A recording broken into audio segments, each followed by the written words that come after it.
Je suis docteur Ndeye Gnimagou Diaby, premier vice-président du conseil départemental de Bignona.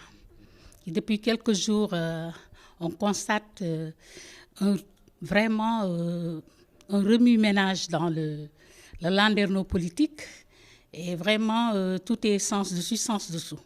Et je pense bien que cette situation interpelle tout un chacun. Et en tant que politique, je ne peux pas me taire. Il faudrait également que je donne mon avis.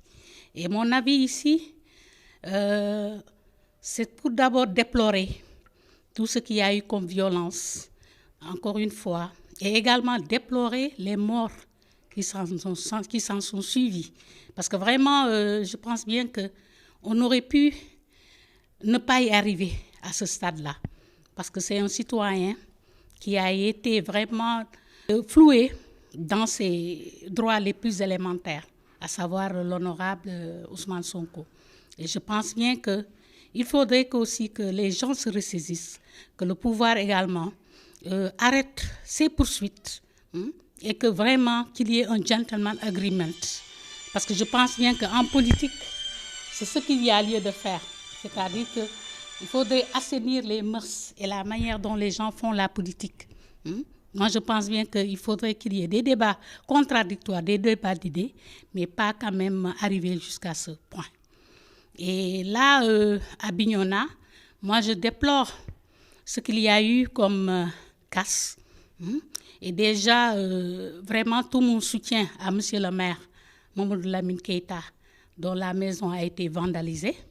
Voilà. Et pour en revenir, je dirais que les jeunes ont tout à fait le droit de marcher. Le droit de marche, c'est quelque chose qui est prévu par la Constitution. Et donc, on ne peut pas dire non, vous ne marchez pas, non. Certes, on a eu une trentaine d'années chez nous où on a connu vraiment les armes. Et ce n'est pas le moment de rêver cela. Mais quand même, on est au Sénégal, on est en Casamance, d'accord, mais on est au Sénégal. Et également, pour ce qui est tout ce qui se passe au Sénégal, à Bignona, en Casamance, les gens doivent pouvoir manifester en toute sérénité et que les gens doivent être encadrés.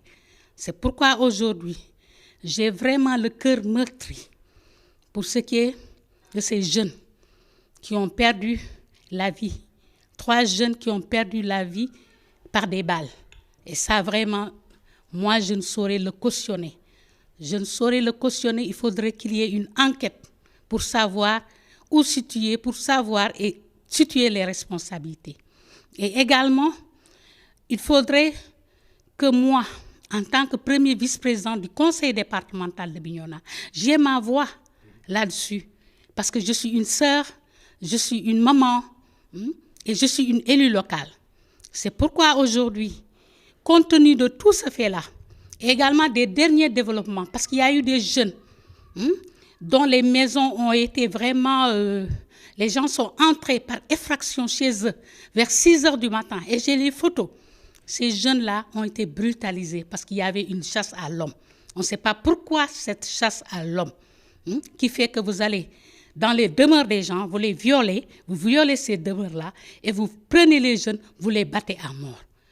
Et moi, pour toutes ces raisons-là, je dis qu'aujourd'hui, je démissionne de l'APR, je démissionne de Benno Bokk Yakaar et je démissionne aussi de mon poste de vice-président du conseil départemental de Bignona. Je vous ai dit, je suis la première vice-présidente du conseil départemental de Bignona.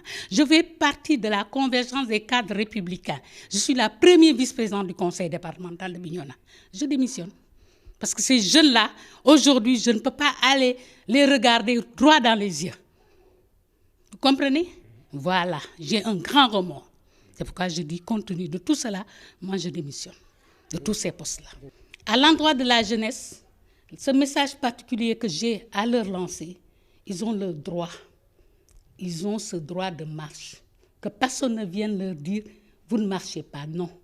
Ils peuvent aller s'approcher de l'autorité administrative qui est le préfet, l'informer qu'ils veulent marcher, et je pense bien que le préfet se doit de trouver les voies et moyens pour un encadrement de leur marche, et que cette marche soit une marche pacifique.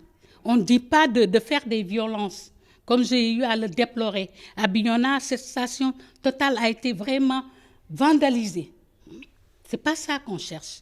Voilà, donc moi j'ai dit que pas d'affrontement, mais quand même, ils peuvent faire